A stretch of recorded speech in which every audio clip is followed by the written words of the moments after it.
नमस्कार मित्रांनो, आज आपण बनवणार आहोत आपल्या आजीच्या काळापासून चालत आलेली एक खास पारंपरिक रेसिपी, हुलग्याचं माडगं.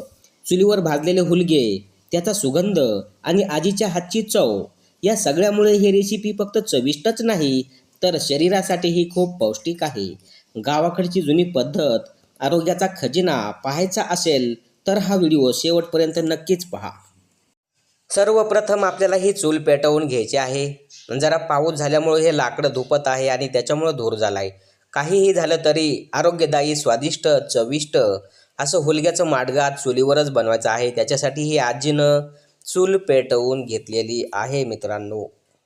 आणि या चुलीवरती आता जाणारे कढईमध्ये हुलगे टाकलेले आहेत आणि हुलगे आपले भाजायला सुरू आहेत. हुलगे ज्यावेळेस वरी कढईमध्ये जातात त्यावेळेस उलटानं मात्र बंद ठेवायचं नाही, सारखं चालू करायचं, नाही तर हुलगे करपू शकतात. हुलग्यानं तेल सोडले आणि त्याचा वास येऊ लागला की हुलगे भाजलेत असं समजायचं. आणि आपले हुलगे आता भाजलेत, उतरून घेतलेत, ते थंड झाले की मग आपण दळून घेणार आहोत त्यांना. ह्या हुलग्यांना आता दळायला सुरुवात केलेली आहे, पीठ बनवायला चालू त्याचं.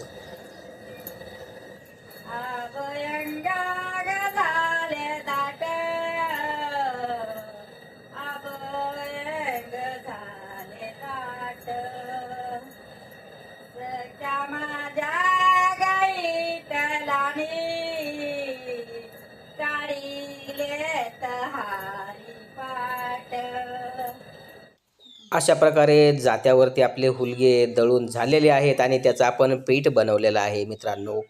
जर आपण जात्यावरच्या पिठाची आणि मिक्सरमध्ये तयार केलेल्या पिठाची जर तुलना केली तर चवीला आणि आरोग्याच्या दृष्टीने जात्यावरती दळलेलं पीठ नक्कीच पौष्टिक असतं.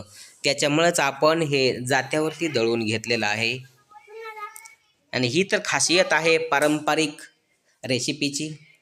आता चूल पेटवलेली आहे, त्याच्यावरती कढाई मांडलेली आहे आणि ही कढाई गरम झाली की त्याच्यामध्ये तेल टाकलं जाणार आहे. तेल पण खूपच कमी प्रमाणात टाकायचं असतं या रेसिपीला, जास्त तेलाची गरज नसते. व्हिडिओ आवडल्यास व्हिडिओला लाईक करा, शेअर करा, कमेंट करा. तसेच या चॅनलवरती आपण नवीन असाल तर हे चॅनल नक्कीच सबस्क्राईब करा. आपली कढाई आता गरम झालेली आहे. या कढाईमध्ये आता जाणार आहे ते तेल टाकून घेतले आपण आणि या तेलामध्ये थोडेलेले आहेत आपण लसणाच्या पाकळ्या कट करून, जिरे टाकलेले आहेत, थोडीशी चटणी टाकलेली आहे आणि हे जे मिश्रण आहे त्याच्यामध्ये पाणी टाकून घेतलेलं आहे. जितकं आपल्याला माडगं बनवायचं आहे तेवढंच पाणी टाकून घ्यायचं आहे. आणि हे आपलं माडग्याचं दळलेलं पीठ आहे मित्रांनो. या पिशवीमध्ये आपण कलेक्ट केलं तर, स्टोअर केलं तर, भरलं होतं पिशवीमध्ये. अशा प्रकारे माडगं बनवायला चालू आहे. त्याच्यामध्ये थोडी कोथिंबीर वरून टाकली आहे, सेंट येण्यासाठी, स्वाद येण्यासाठी टाकलेली आहे. आपल्या ह्या माडग्याच्या अन्नाला आता उकळी यायला लागली. आता मीठ टाकून घेऊ, चवीनुसार मीठ टाकले. हे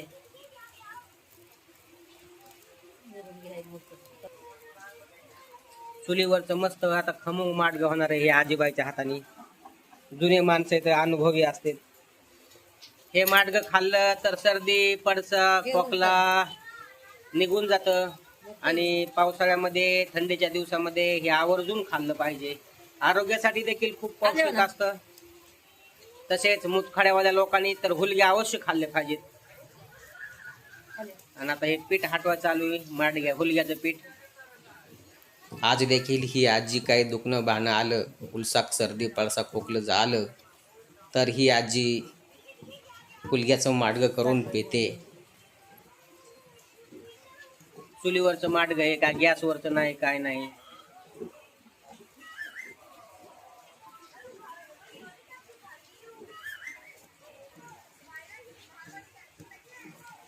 आजीबाईचा अनुभव बघा, किती घट्ट, किती पातळ. अशा प्रकारे आपण देखील नक्कीच बनवून बघा.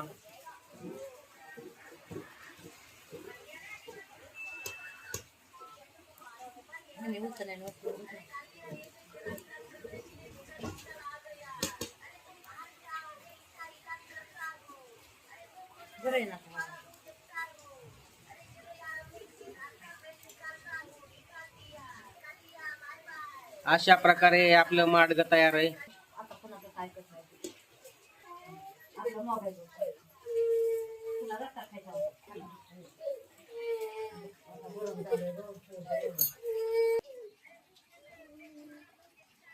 अशा प्रकारे आपण देखील हुलग्याचं माडगं बनवून खाऊ शकता आणि निरोगी राहू शकता.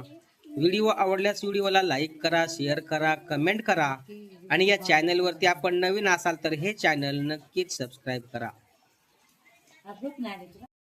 कसलं झालंय माडगं? चांगलं झालंय का आजी? चांगलं झालंय बाबा, एक नंबर. एक नंबर. तू कोण बघत नाही.